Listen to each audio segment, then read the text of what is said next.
Friends, we are deeply honored tonight to welcome our guest of honor, Dr. Edith Eger, who is a Holocaust survivor and a sought-after clinical psychologist and lecturer.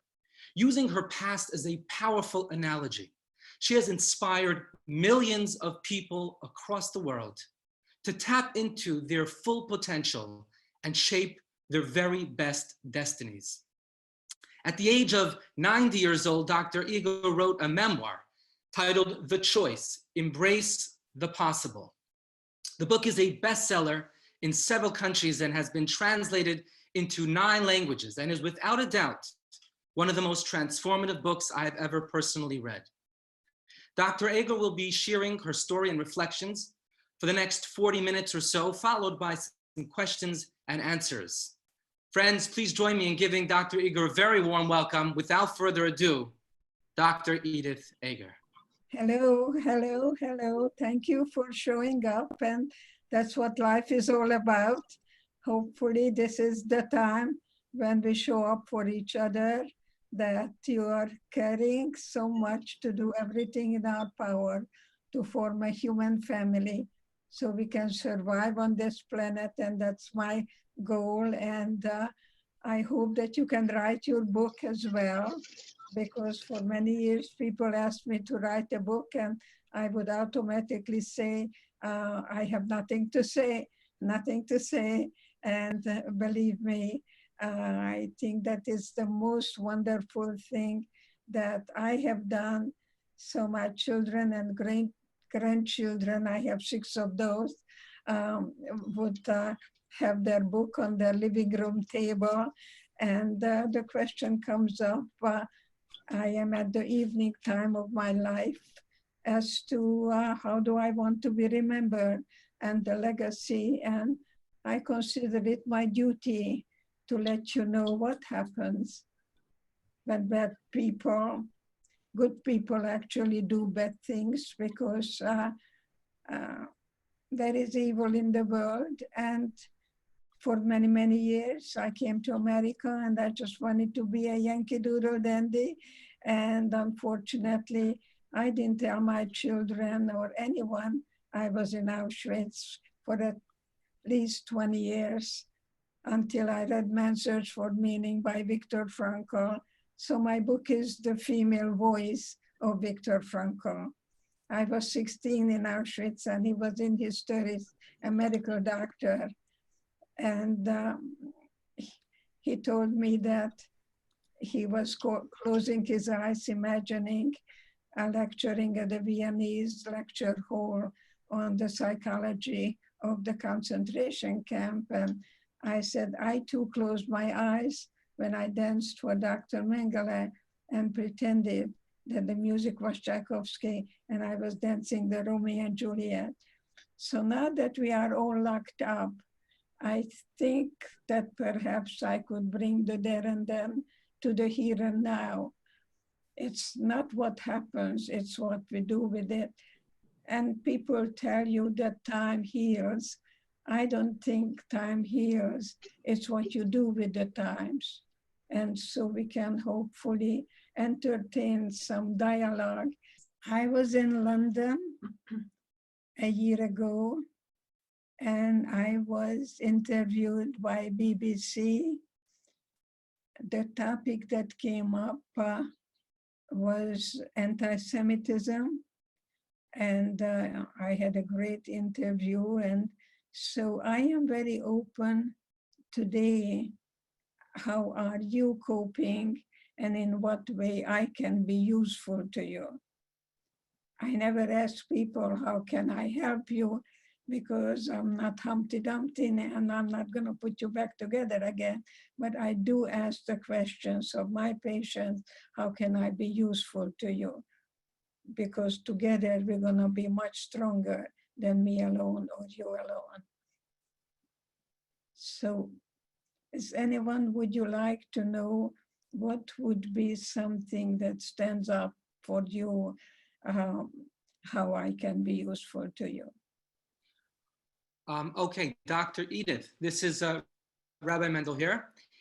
Would you care, if possible, to share a few of the essential pointers or themes or tools to help individuals overcome crisis or trauma or challenge, in particular areas where they feel held back from self-actualization? Thank you. I think it's very important to acknowledge, and this is pure science, that the way we think, that's what we create.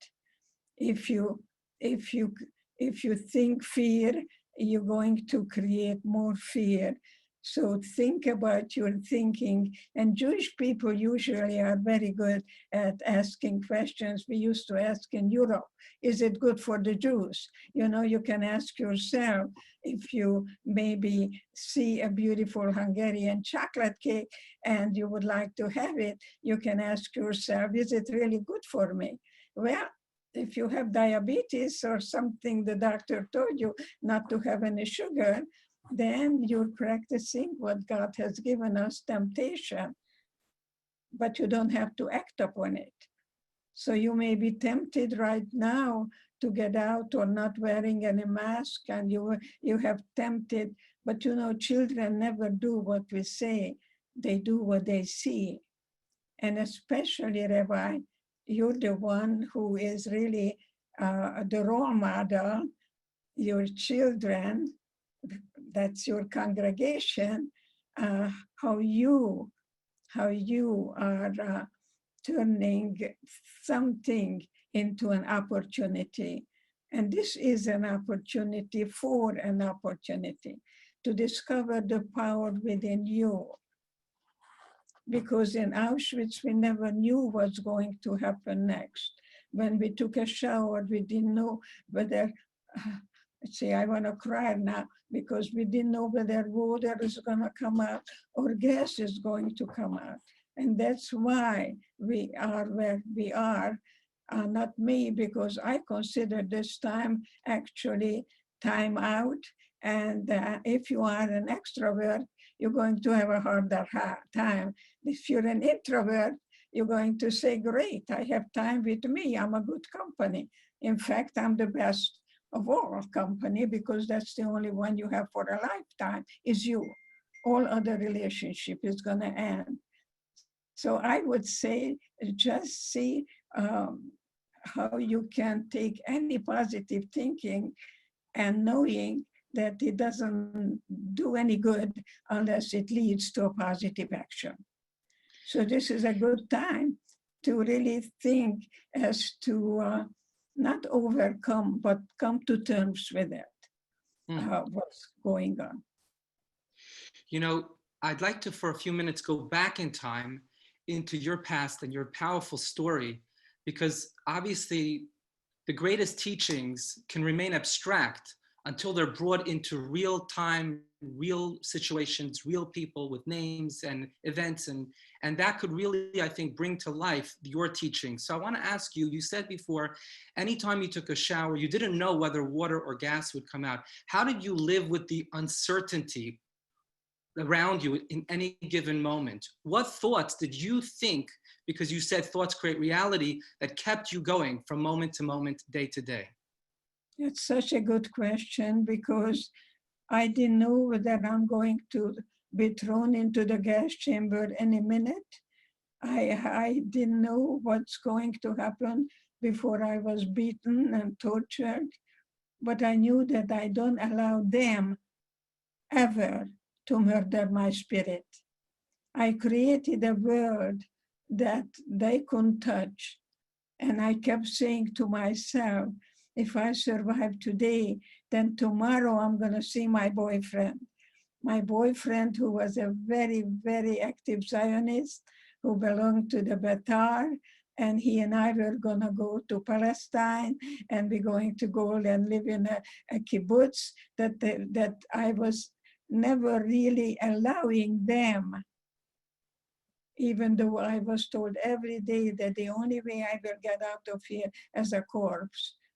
And I said to myself, that's what you think.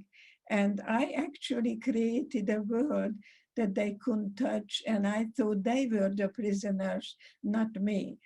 I thought that they have a conscience and they're going to really pay for what they're doing, throwing children into the oven. without even guessing them.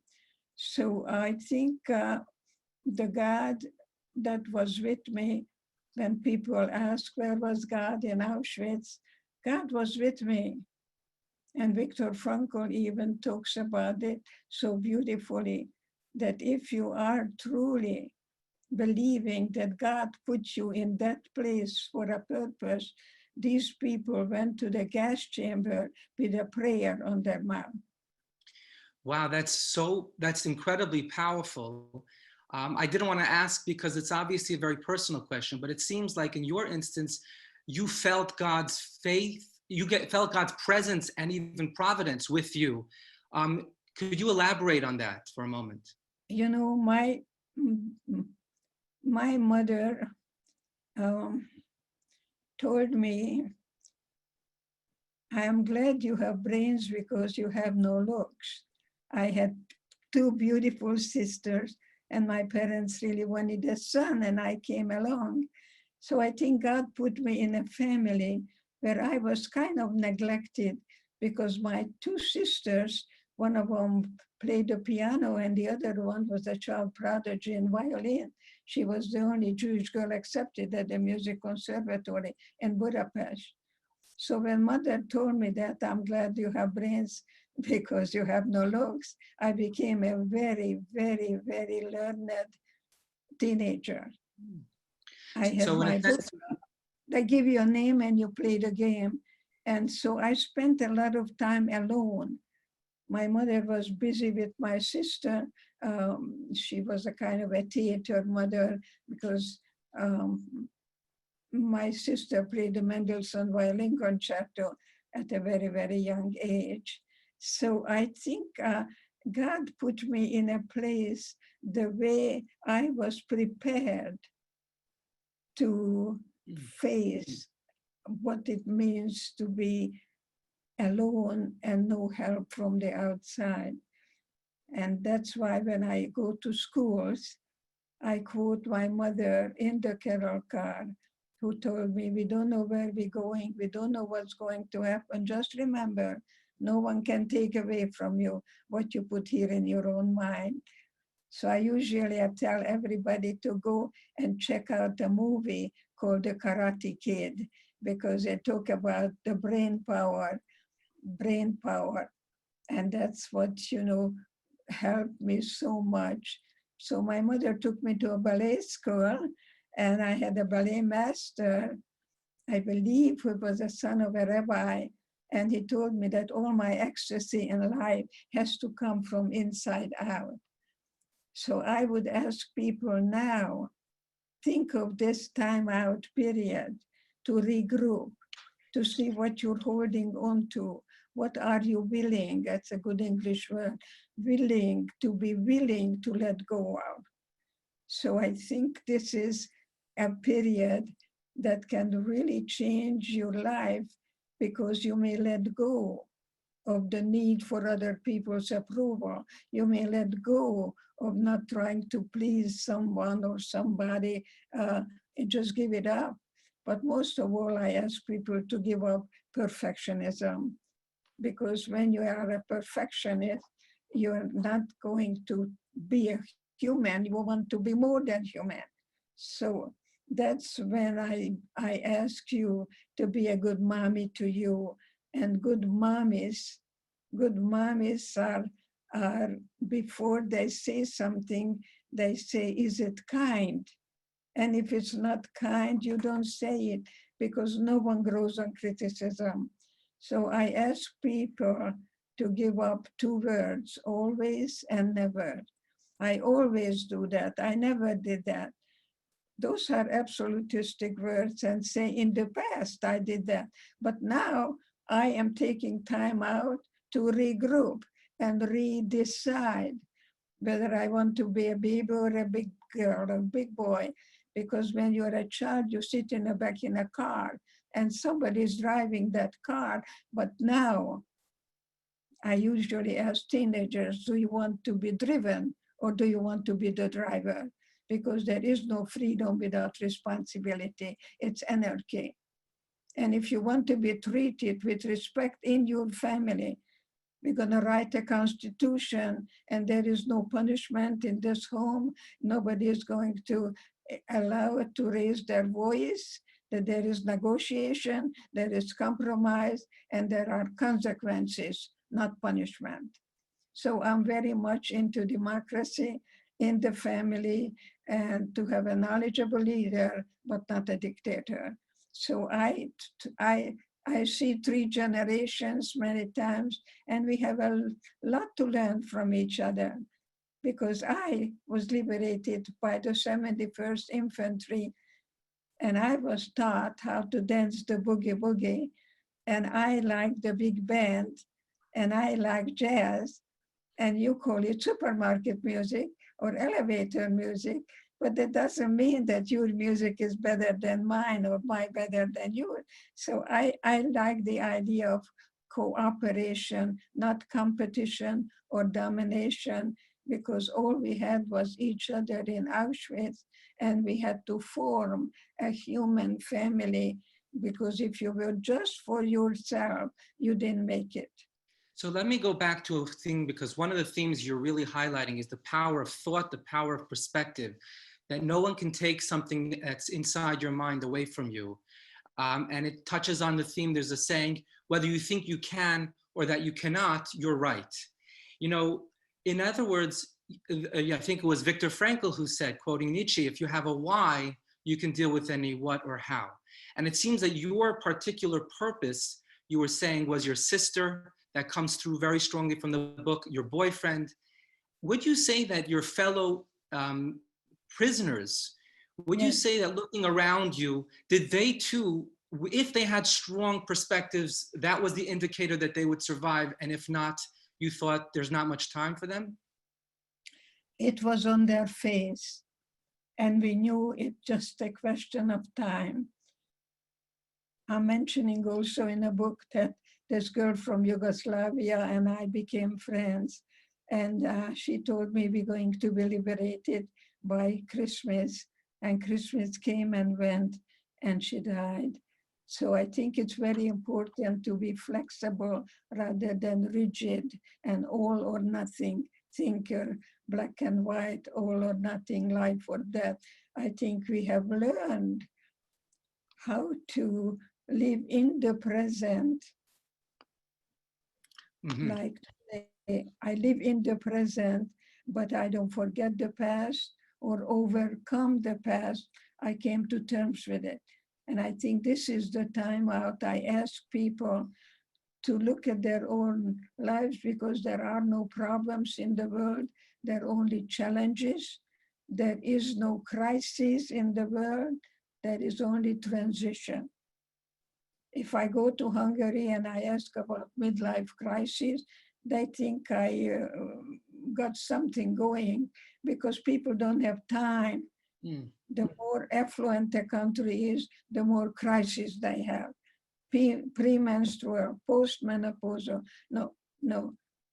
The only You thing think part of the problem is that we have too much freedom, too much time, and that's what causes all these thoughts that create deficient mental well-being? Time is everything. It's me time, me and you time. I remember working a family, and they had 10 children, and Jewish too, you know, not the Catholics only. And the father made dates with each of the children. And then you have to do what the child wants to do. The Spanish says, a sus órdenes, I am at your service, rather than let's do this. That means do what I want you to do. It's very bossy. Interesting. So you know, the child wants to listen to crazy music, and that's what you do for 20 minutes. So I make rules. If you don't have rules, you're gonna have chaos. Interesting. Wow.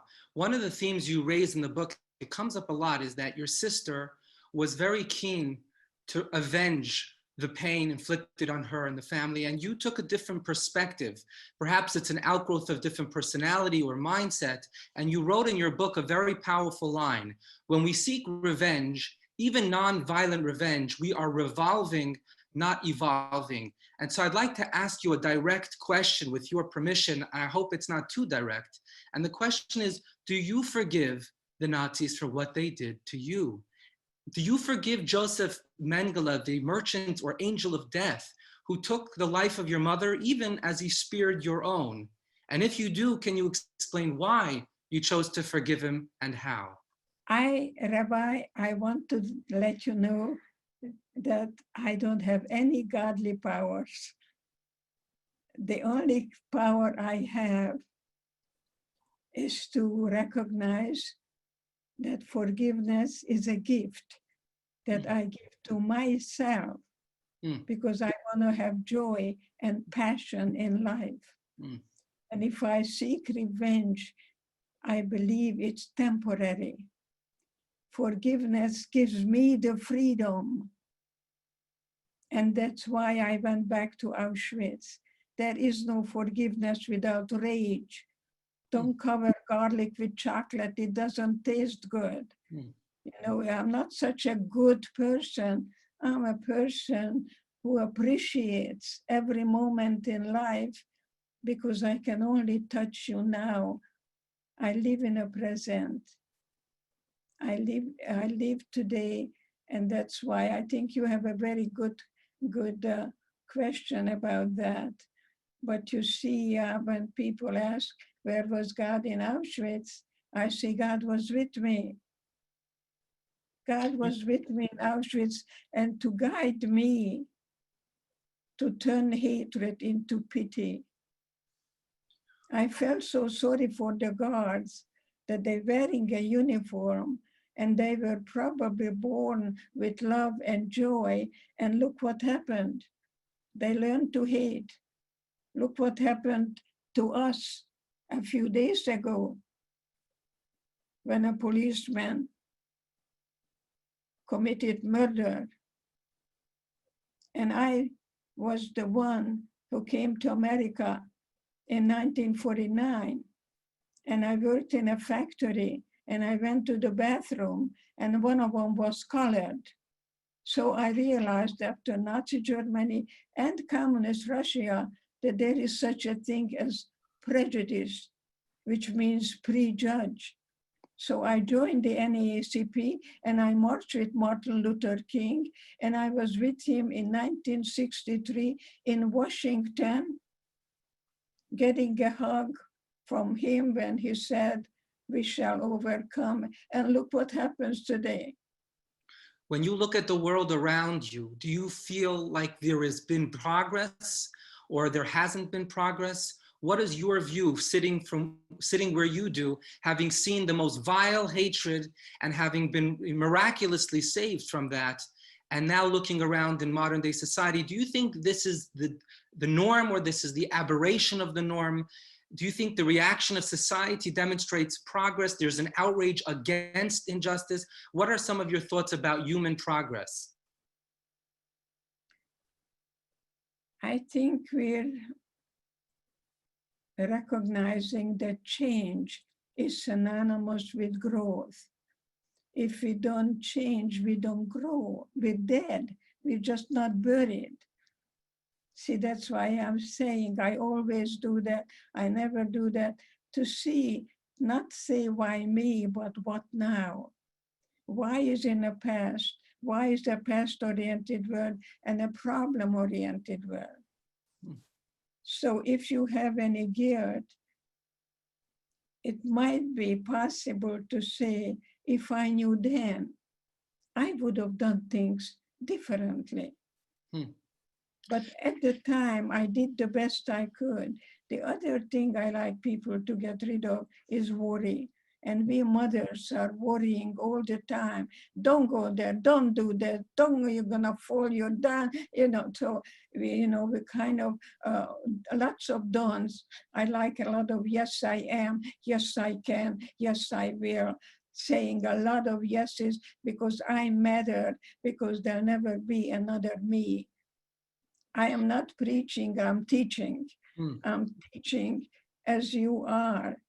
And the rabbi is the one who is not having a job. The rabbi commits to the calling. This is Right. my calling, Hmm. that I survived for a purpose, and I'm going to do everything in my power that our children and great-grandchildren will never experience what I did. I consider it my duty. Hmm. I You know, owe you it to meant parents. wow. You're actually right, by the way, that the title or term rabbi actually doesn't mean a spiritual figure. It comes from the word to teach. Rabbi is a teacher. I do too. I like that a lot. My second book is called The Gift, and 12 lessons to make your life better and different, to regain your power. You regain your power and assign the shame and guilt to the perpetrator. And then I began to forgive myself, but I never showed up for my graduation. I graduated with cum laude, and I never showed up because I had so much survivor's guilt. Hmm. And I said to myself, I don't deserve it because they are dead. So you see, you don't have to go anywhere.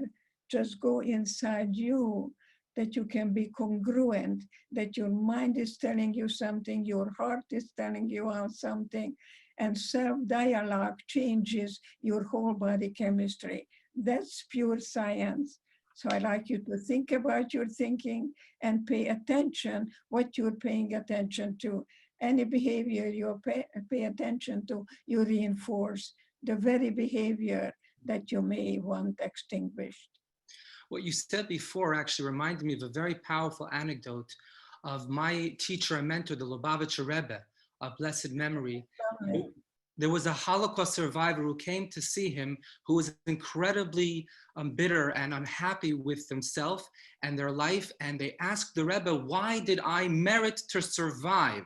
And he responded with one word: merit, obligation. It's exactly what you're saying. Don't see yourself as being as merited. See yourself as being selected with a purpose to achieve in this world, as you put it, a duty to teach and to illuminate and to heal the world. And this brings me to a point, which is, do you feel that the pain and prejudice and persecution you suffered through the camps has made you more empathetic and kind and sensitive to others? You mentioned you marched with Martin Luther King. How did that pain and persecution shape your own empathy and interactivity with others? Well, I am understanding that Rabbi Raskin talked to you about me. Yes. And Rabbi Raskin, I adore him.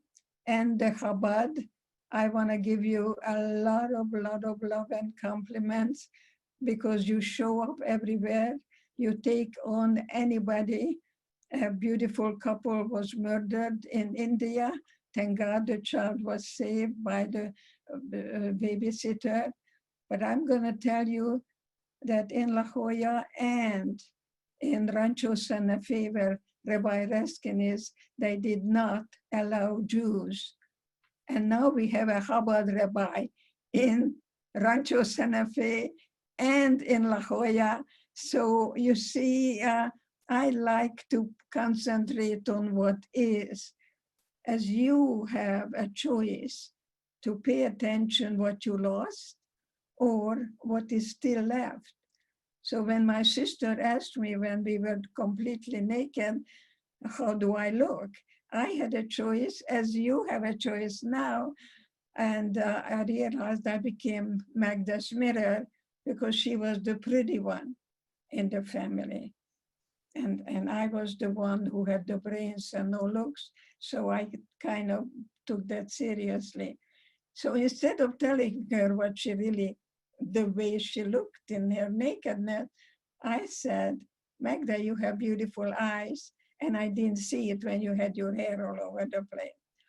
So why not pick something that we can grow from, that we do not waste any time? Love is time, time. It's me time, me and you time, and me others time. And in Auschwitz, all we had was each other. Just like today, all we have is each other. And look at Gandhi. He was able to bring down one person to the whole British Empire, bring it down to their knees without any bloodshed. That's what You I'm mentioned something, hoping. you mentioned something before that actually was very striking. And at least for me, it was counterintuitive. You said that actually the inmates or the prisoners in Auschwitz that looked after themselves to the exclusion of others did worse than those who collaborated and cooperated, which is pretty interesting. It's amazing to think, because typically we think that in hell on earth, the survival of the fittest, only those who put their interests before others would survive. And you're suggesting the opposite. Can you elaborate a little bit on what that meant in real examples of people around you and how it worked? Well, one thing I know, that we were there for each other. And that was so very important, to really be able to move beyond the me, and the I, because if you were that way, you didn't make it. And I think that was very important. I like to tell you that my ballet master told me, picked me up, and he said, I just want you to know that all your ecstasy comes from inside out. But I had no idea what that word meant. And then in Auschwitz, I was reminded of that. There is no way I can change what is outside of me. We don't know what's going to happen next. And that's why people are now feeling so frustrated, because there is no guarantee, there is no certainty, there is only probability. Tell the story about the bread from Mengele and the Death March. Tell the story about Mengele and the bread and the Death March. My precious assistant tells me to tell you that Dr. Mengele came to the barracks and wanted to be entertained, and my friends just threw me in front of him. And I remember closing my eyes and pretending. Then the music was Tchaikovsky, and I was dancing the Romeo and Juliet. So today, when a woman comes in and tells me I was sexually abused, but I don't know how to tell you because you were in Auschwitz. And my answer is to her, I knew the enemy, you didn't. So there is no comparison. But when you suffer, you become stronger inside. That I know. And that is important. That so we're moving ahead. There is a Chabad rabbi in California, in La Jolla. So I look for what is. And when I finished dancing for Dr. Mengele, he gave me a piece of bread. Now I had a choice to eat that bread, but I was on a top floor. One had 1 foot, so cooperation was the name of the game. 1, 2, 3, everybody had to turn. And I shared the bread with the girls. And when I was on a death march, going from Mauthausen to Gunskirchen, the girls that I shared the bread with, they formed a chair with their arms and they carried me so I wouldn't die. Because if you start, you were shot right away. And I revisited that place. I went back to Auschwitz, to that lion's den, and look at the lion in the face. And then in Gunskirchen, cannibalism broke out. And I asked people, go see The Sound of Music. Go see Pygmalion. And you are in London. So I want you to know that when cannibalism broke out, I begged to God to help me.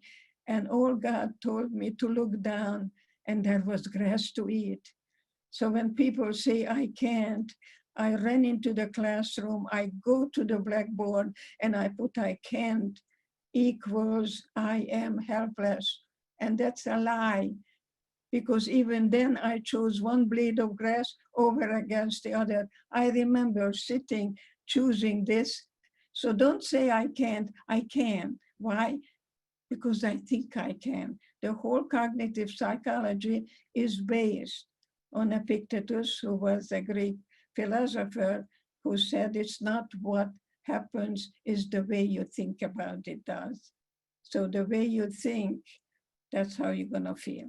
That's tremendous. You know, actually, recently I was blessed to work on a book based on the teachings and the life of the Lubavitcher Rebbe called Positivity Bias, all about the themes you're talking about. He too lived through very difficult times, World War I, II, typhus epidemic, etc. And he said once that I chose to see the positive, otherwise I could not have survived.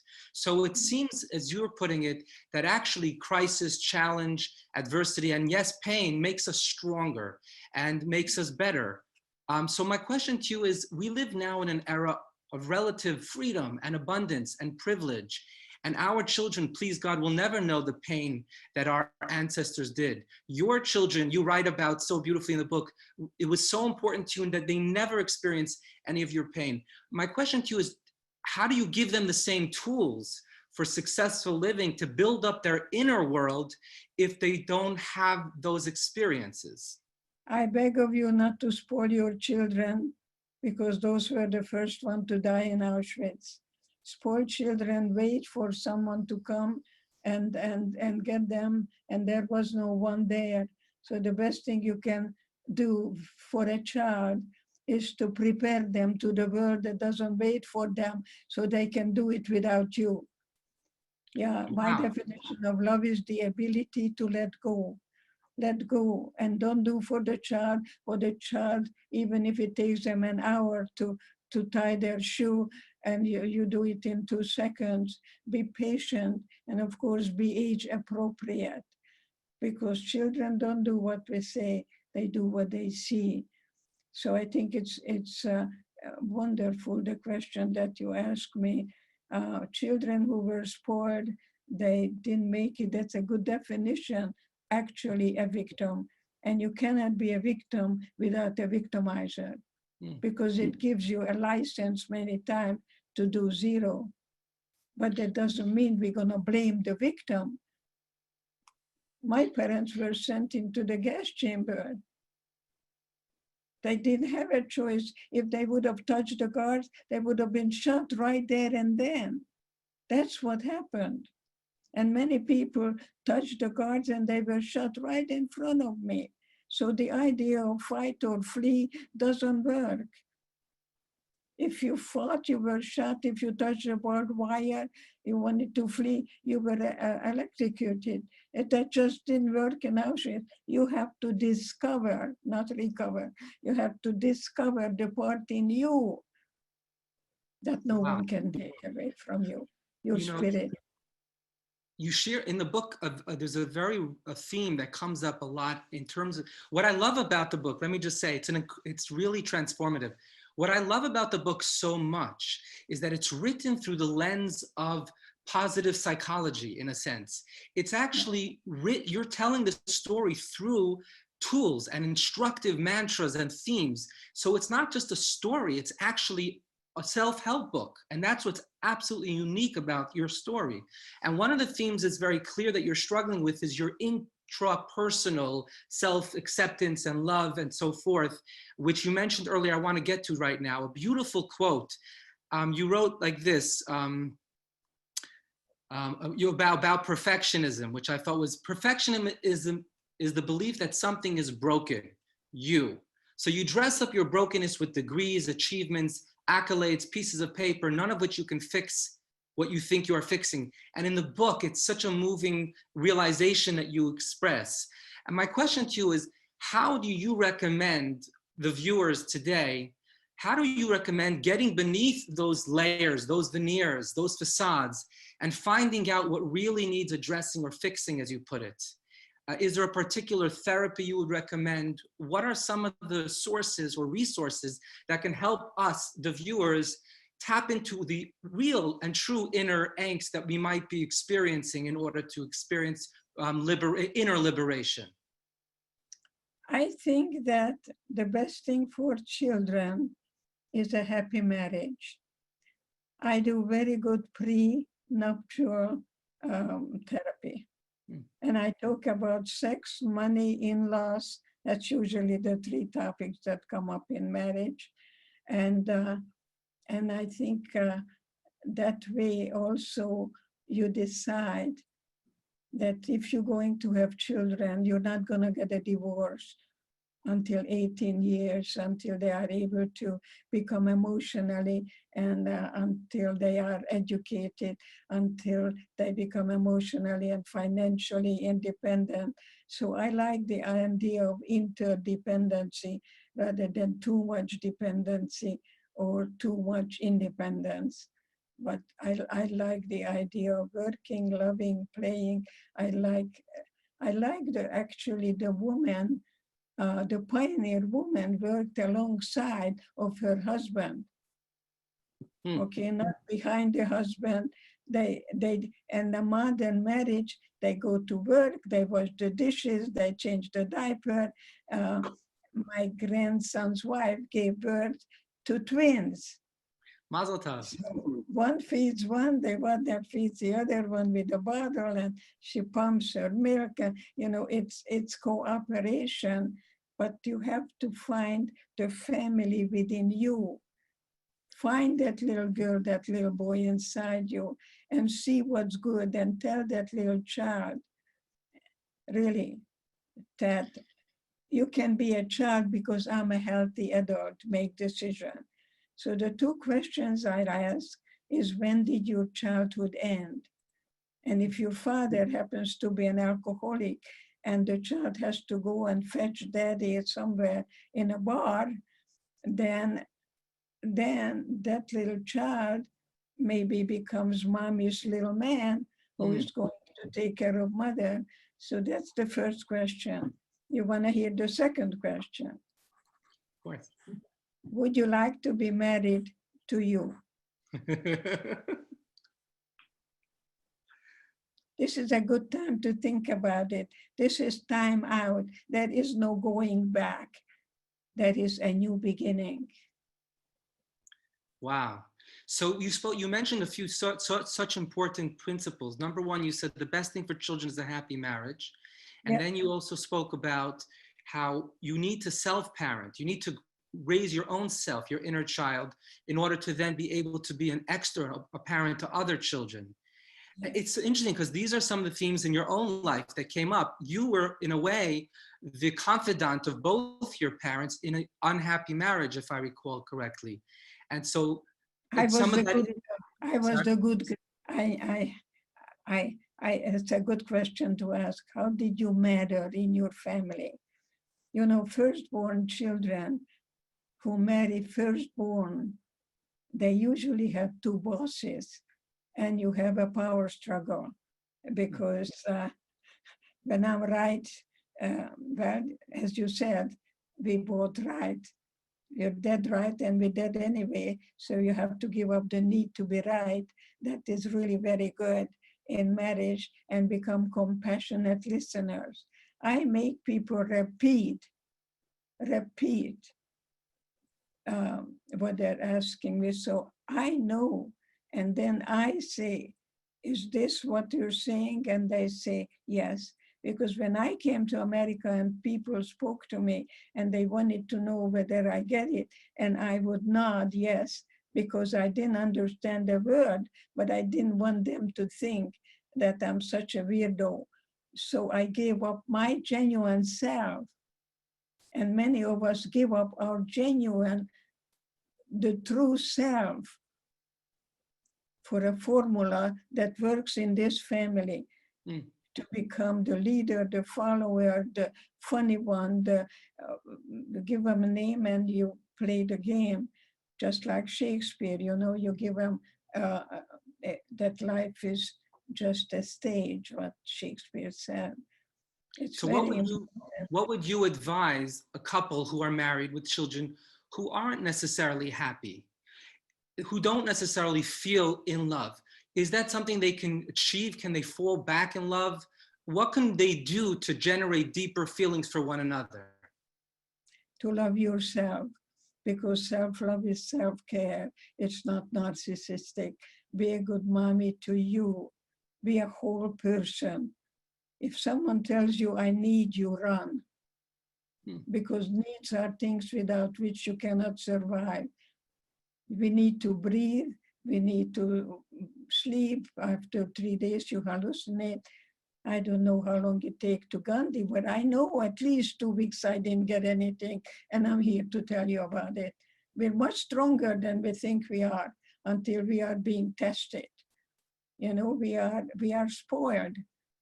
So that's why Auschwitz, as today, is an opportunity for us to really go and start a new beginning that is really harmonious as a relationship, and give up the need to be right, because when I'm right, you know, I'm only right for me. So my definition of love is the ability to let go. Let go. And watch Fiddler on a Roof. That's the best thing you can watch.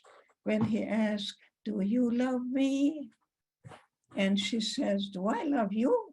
What's the matter with you? I gave you children, I wash your clothes, and da, da, da, da, da. You're crazy.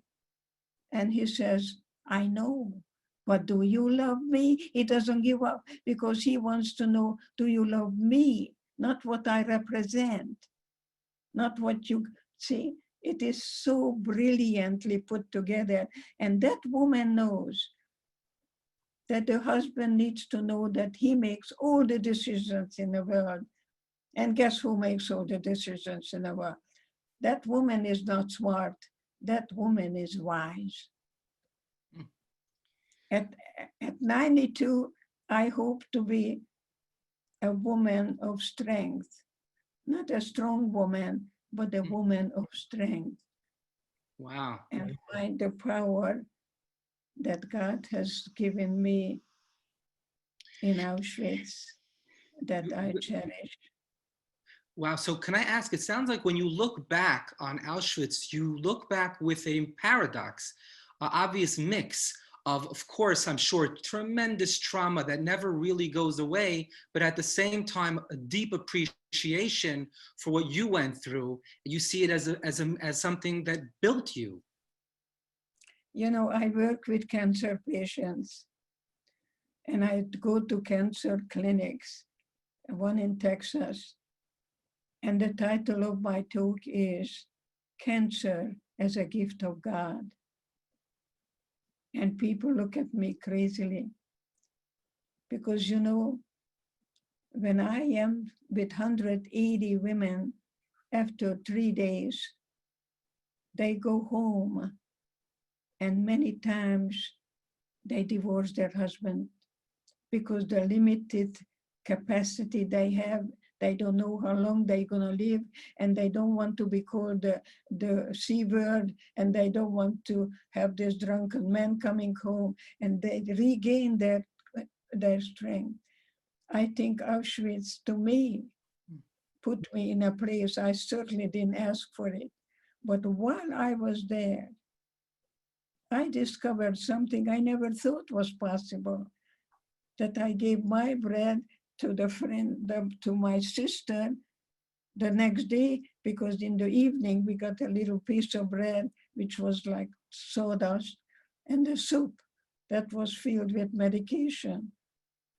So I ate the soup and I saved the bread because I knew Magda was hungrier than I was. So I think it is very important that anything in life is an opportunity for an opportunity. And this is the time now that you're discovering the part in you. You know, when I went to a Jewish school as a child in Kassa, Hungary, I was spit at and called a Christ killer.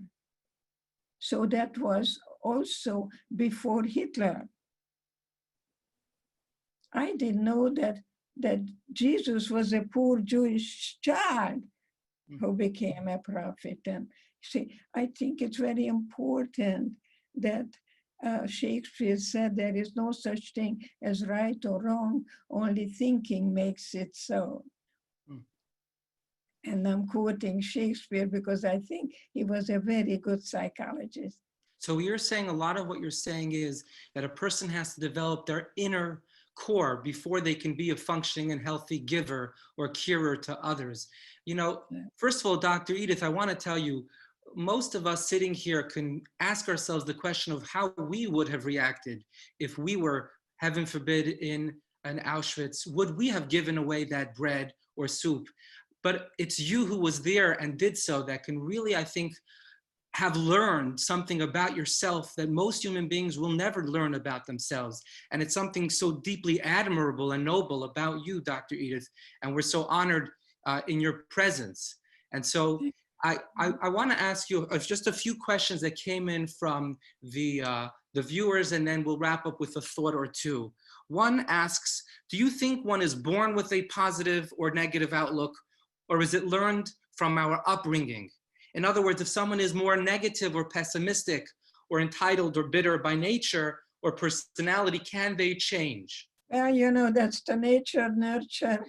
I think we're born good. We're not born evil.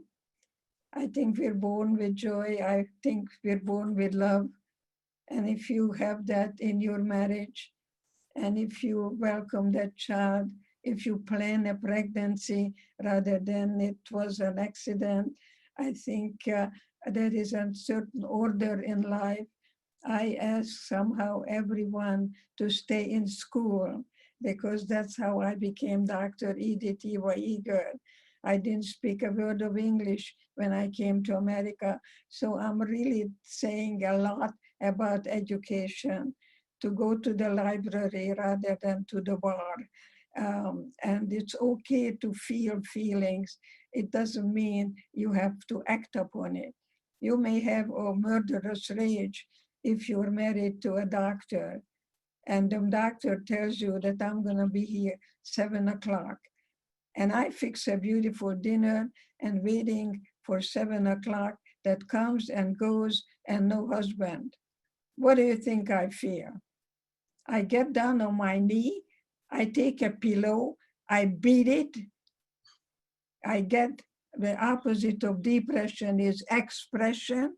What comes out of the body doesn't make you ill. What stays in there does.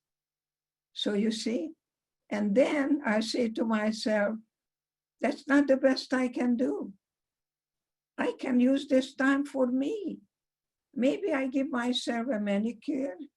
Maybe I'll take a bubble bath. And when my husband boogers in, I say, gee, it's good to see you. I missed you. Rather than put him on a witness stand. Where were you? Your SOB and so on. No, we provide the atmosphere. I provide the atmosphere for a 14-year-old who's a white supremacy group member, and he's telling me he's gonna kill all the Jews and all the N-word and all the Mexicans that was in Texas and all the Chincos. So reaction is different from responding. I like the idea of not reacting, because when you react, you don't think. You just shoot from the hip. If you don't like my neighbor, I'll shoot him. No, that's not the best we can do. And I don't like the looting now. I don't like the fire now. That's not what Martin Luther King had in mind. Wow. You know, you meant a lot of what you're saying, again, goes back to controlling your thoughts and actually designing or choosing your thoughts. But an obvious question is, it sounds easier said than done, because naturally a whole host of thoughts arise and emerge. And how does one control or manage or replace thoughts? Can you give us a practical suggestion for how to deal with thoughts and be more conscientious and mindful and meticulous? Well, look up your birth certificate. Does it say life is easy? There is no guarantee that life is easy. But when you're in love, has nothing to do with love at all. It's a chemical high that lonely people get from chocolate. So falling in love may be the infatuation, sexual desire, and it can lead to a loving relationship. And a loving relationship is when you are with a person who is a whole person, W-H-O-L-E, that they don't need me, but they choose me for the intrinsic values. So marry your best friend, marry your soulmate, and I think that is going to be much better than marrying someone you don't know, like Romeo and Juliet. They don't know each other. Some couples, we look so good together. That's not enough to look good together. So you're saying that the definition of love is something where you feel like the other values you intrinsically and you value them intrinsically as well, not for what you give each other. Yes, it's the being, not the doing. But again, you know, if you come home and if you are in a modern marriage and you see a piece of meat on a counter, you're not going to sit down and wait until she comes home and fixes dinner. See, that's what my husband did, called my daughter. You know, immigrants' children are parentized. My little girl was 2 years old and spoke 4 languages and taught me how to speak English. So we always went to her. So I came home from the library and my mother is complaining to my daughter that since your mother getting a doctorate, I didn't have a decent meal. And my daughter, I went to the bedroom, picked up the phone, and my daughter with the same whiny voice says, "Daddy, do you know how to read?" And sent her daddy a cookbook and this and that. And next thing I knew, my husband learned how to cook and make me a cream cheese omelet with caviar, because my daughter is not a cook, she's a gourmet. So my third book is going to be a recipe book with my daughter. Wow, that's beautiful. I hope I live long enough to do that. Uh-huh. Do we have another few, like 5 minutes for questions? Of course. Yeah. Okay. There's an interesting question from a young person who's saying, I was raised in a spoiled environment, to be honest.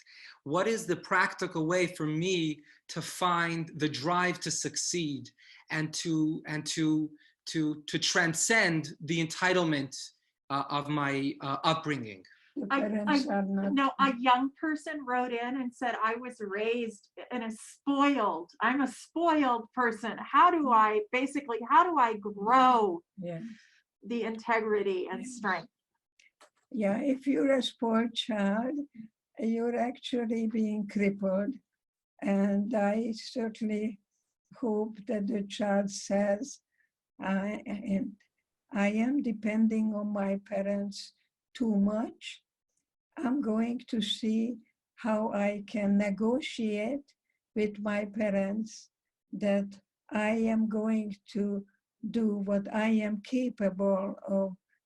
I mean, I may not be able to drive to school or walk to school. I need a ride, but I'm going to tell my parents how they could be helpful so you can not grow up to be a spoiled child and thinking it's coming to you. So it has to be, the marriage has to do 2 things, give and take and tolerating differences. And that's what I do with couples. And I would very much like to see the couple, not the child, the couple, that they would sit down with the daughter and apologize to the daughter that that's not really in their best interest. Because if you end up in jail, we're not going to be there to bail you out. See, that's what parents do. They run and bail out the child rather than realizing that every behavior has a consequence, not punishment. can I ask you, you mentioned the personal relationship you had with Viktor Frankl. And Yes. Viktor Frankl is an amazing individual. I actually researched his life and career as part of the book because he had a unique relationship and encounter, virtual encounter with the Lubavitcher Rebbe, which you can look up online. He was actually ready to resign because he was actually persecuted by his peers because he thought differently to Freud, and he was going to move to Australia, and the Rebbe sent him a message of encouragement. And of course, in his own lifetime, and when he wrote the book, he writes, I wasn't planning on putting my name to it. I also never thought it would have such an effect on society and spawn a whole genre of self-help. What was he like in person, Dr. Edith? Did he embody those principles and values, and how did that come through? What would you say? Could you share with us a highlight of your interactions with him? Well, I didn't tell anybody I was in Auschwitz because I didn't want people to feel sorry for me.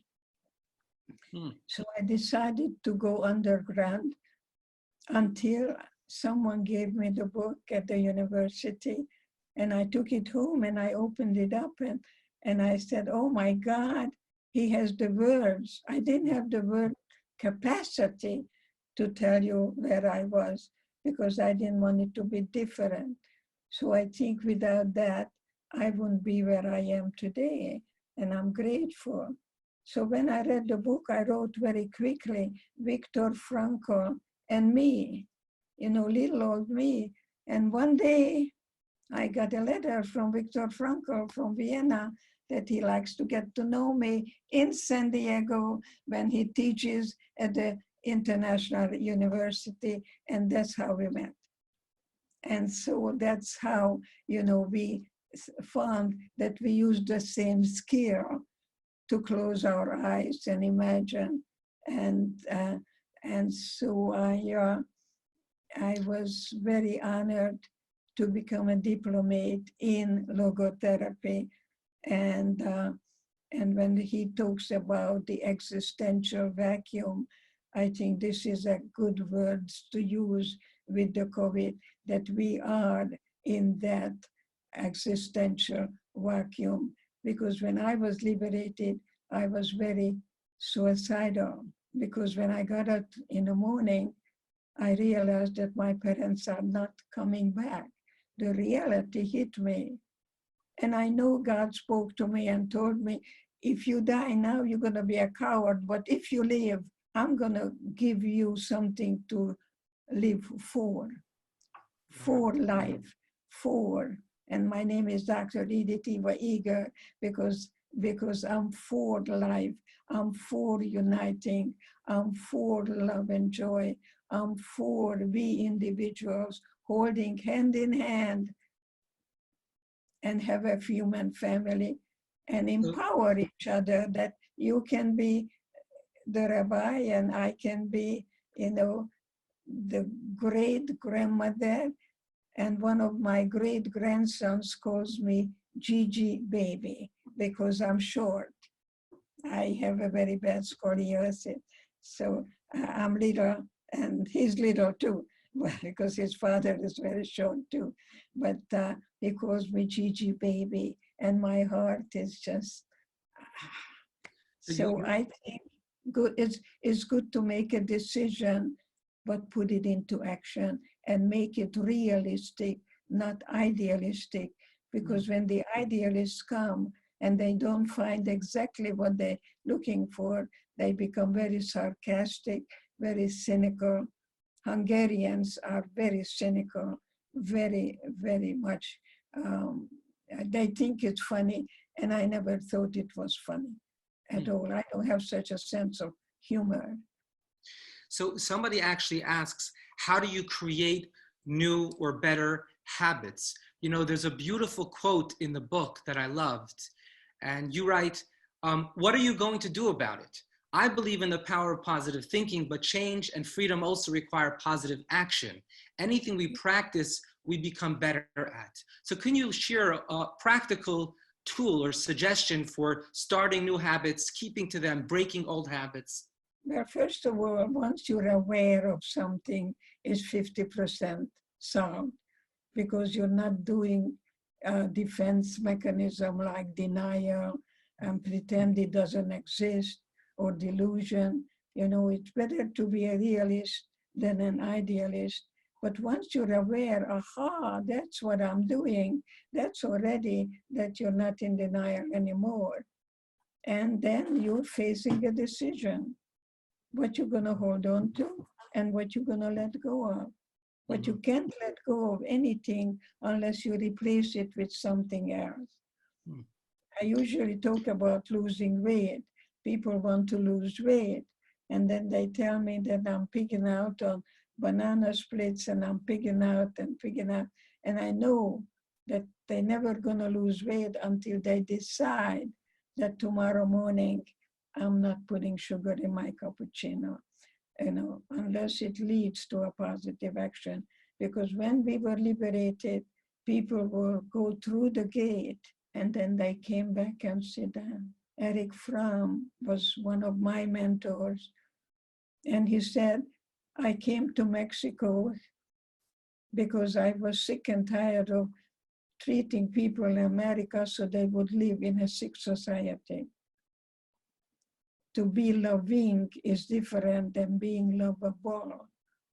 And I think it's very important for us, the Gucci and the Pucci and just, you know, the kind of jeans that you wear with somebody's label on it. So I think it's the quality is so important. And anybody can give birth to the you that was meant to be free.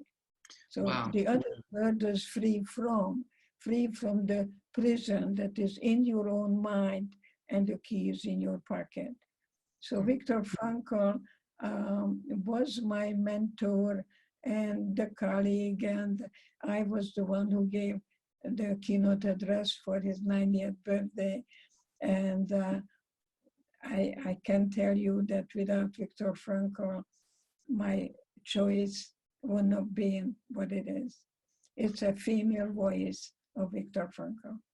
Wow. I mean, I think a fascinating book would be one that described your relationship with him and correspondence. And, you know, that I would find personally so meaningful. And what you said is really poignant and resonant, that you're the female voice of Viktor Frankl. So many of the themes about choice come through so powerfully. The more choices you have, the less you feel like a victim. You know, and victims will always find a victimizer. You cannot be a victim without a victimizer. And it can give you an entitlement to do nothing, but never blame the victim. My parents didn't have a chance to practice the freedom of choice. So we have to be very careful not to blame. You know who blames? Children. Children blame. When you talk to a 20 or an 80-year-old and they start blaming, he makes me angry, she does that, I know. They always talk about the other person and blaming. I'm still talking to a child. You got to know who you're talking to. And then I meet them where they are, but you treat them the way they could be or should be. Wow. I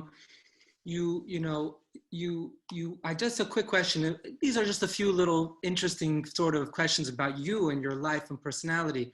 If you could meet someone today alive and have lunch with them, who would it be?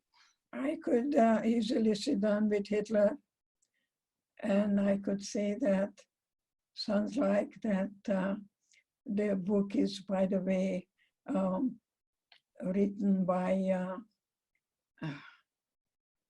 what's her name? The book is there.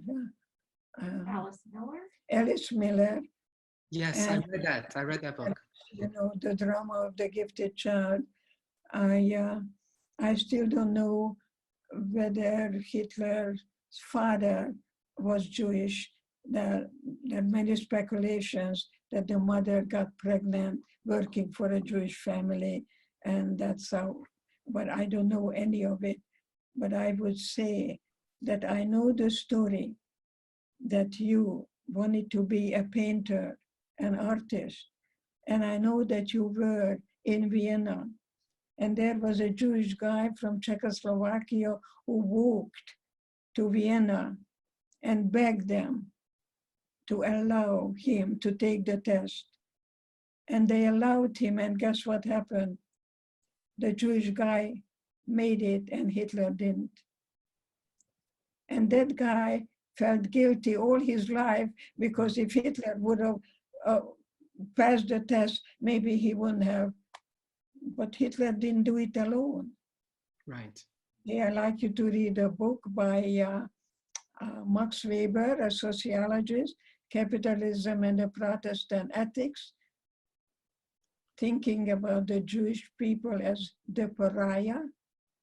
So you don't kill people, you kill Jews, kikes and gooks, because I was told every day in Auschwitz that I'm subhuman and I am cancer to society that needs to be cut out. So they were convinced the Nazis that they're doing a favor to the society. So our biggest enemy is ignorance. Ignorance. Ahmadinejad said the Holocaust didn't exist. Right. They didn't read Plato, who said you have to think of a lie and it has to be a big one, and we repeat it until people receive it, believe it. Yeah. So just to go back, because you said something really astonishing. If you were to sit across Hitler, may his name be erased, Yamach Shemo, what would you tell him? I told him, I would tell him that I hope you have a conscience, and I hope you realize that you came at the time in a country that suffered economically. And when you suffer economically, you pick something outside, and to take the attention outside of what is really going on. It's a good tactic and it worked. The Ayatollah used it too. Let's go kill Carter, you know, that you scapegoating. I'm working a woman now who believes that that's all that family done is scapegoating that person. And this is, so belief is different from faith. People tell me, I believe, I believe, I believe. I don't care, I believe. Well, what kind of life you lead? Show me. Words can be very cheap commodities, that you're for something, that you never give up, ever. And our ancestors didn't have it as good as we did. And wow. Guess what? They never gave up. And you and I carry that blood. I am very proud. I'm very proud to be a Jewish woman who is here to celebrate one of the biggest things that we have as Jews, the gift of memory. Wow. And thank you, Rabbi, for being in London and spreading the word and bringing and unite rather than the us and them mentality. Exactly. And I want to conclude this such a powerful and moving session with you, Dr. Edith. I mean, I could sit, and I'm sure our crowd could sit with you and talk forever, but you said something so beautiful. We can't choose to vanish the dark, but we can choose to kindle the light, which is actually an echo of an earlier teaching of the founder of Chabad, the Alter Rebbe, who taught that a little bit of light dispels much darkness. Right? We banish the darkness not through elimination, but illumination. And so. And I want you to know that I hold my patient's hand and we go into the darkness and we discover, not recover, we discover there is a lot of potential in that darkness, in that shadow, to be able to think about it, yes. Leonard Cohen, the beautiful Jewish musician, wrote, he said, there is a crack in everything. That's how the light gets in. Oh, how lovely. Oh, honey, I'm learning so much from you as well. You know, it's interesting. Dr. Edith, The book I'm working on now is Jewish words. The Hebrew word for a breakdown is the same word for a birthing stool, because every breakdown creates opportunity for new potential and birth. Exactly as you said, so much of what you said resonates and reflects Jewish wisdom that you embody. And I think we are also honored with your presence, that you are a representative of Jewish wisdom and the Jewish people to the entire world, Jew or non-Jew, sharing wisdom for life and healing and positivity. You know, Sholem Aleichem created a wonderful humor. And one of the things he asked, why is the sea water salty? And the answer is because of all the herrings in it. You know, that kind of philosophical humor that was created in the ghetto. And we had that kind of humor also in Auschwitz, that we were able to somehow thinking what will we eat and how we're gonna make it. And we just talked about food and food all the time. And so I think humor is very, very essential in life. Good humor, philosophical humor. Dr. Edith, with your permission, I'll share a joke about worrying, because you said we worry too much. So there was a man who came home every day worried, and his wife says, listen, honey, you're getting too much for me. So he goes out and he finds a professional whose job is to worry for you. So he goes to see this doctor, and the doctor says, I'll worry for you, and he gives him the amount that it costs. So the guy goes to the bar after the meeting, and he meets up with his friends, and they look at him, and he looks like a different human being. He's relaxed, he's refreshed. They say, what happened to you? You're such a worrier. He said, oh no, from now on, I don't worry. I have somebody to worry for me. They say, how does it work? He said, I pay them a certain amount, and he worries. How much? 100,000 for the year.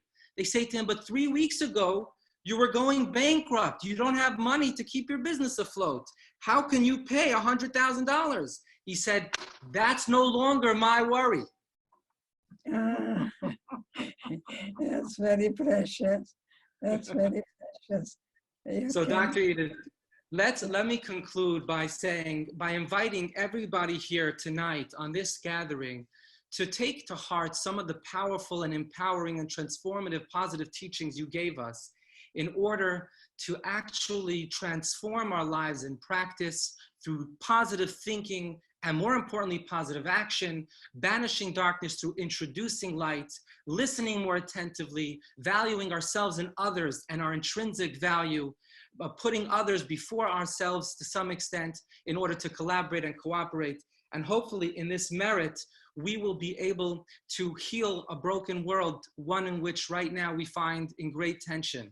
I can't thank you enough for taking the time and putting the energy into all of your powerful responses that will stay with us for very long, many years and decades to come. And if I can just say that personally, this has been one of the great honors of my life, to be able to interview you and to be able to hear your powerful thoughts. And I look forward to reading your future books, please God, future in the books, plural. We're looking forward to many to come. Dear Dr. Edith, let me bless you on behalf of all in attendance with continued excellent health, with prosperity, with peace of mind, with fulfillment, with purpose, and with joy. And let me assure you that tonight you have lit the spark of joy and passion and positivity in the souls and hearts of hundreds of people from around the world who are walking away more ready and better positioned and capable of doing the same for others, so that we together create a revolution of positivity, kindness, of loving, kindness and empathy and positivity. Thank you. Shalom, shalom, shalom, shalom.